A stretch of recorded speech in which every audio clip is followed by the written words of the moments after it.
कहत बारी कि रउआ ठेकेदार बानी ऐसा ना ठेका लेता नहीं। हां भाई हमार ठेका केली कहत तारी इनके के कहत तारी आरती रोवा जाए नौकर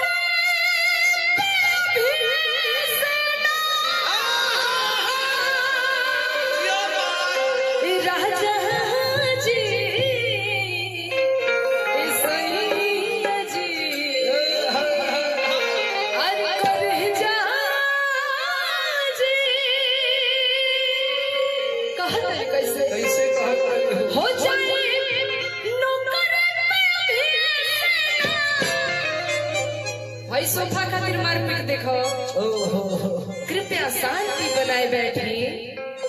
अरे कि कहिए मनाम जी घरे छूट लेके रहिए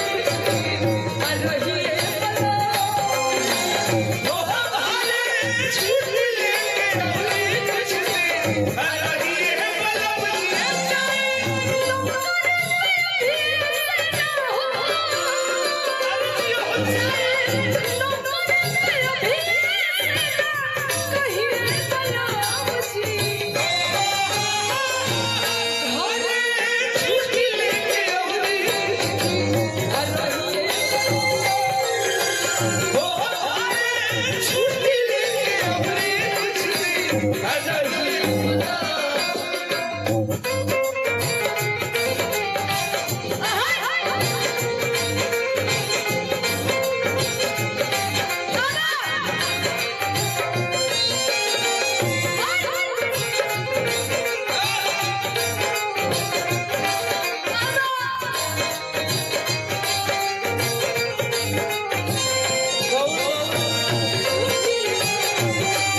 खुश होकर हमारे सौरभ यादव जी के तरफ से बहुत हजारों रुपए के पुरस्कार बार बार आशीर्वाद देखी भोजपुरी में मुर्गी के बड़ा भाव होला का बाबा।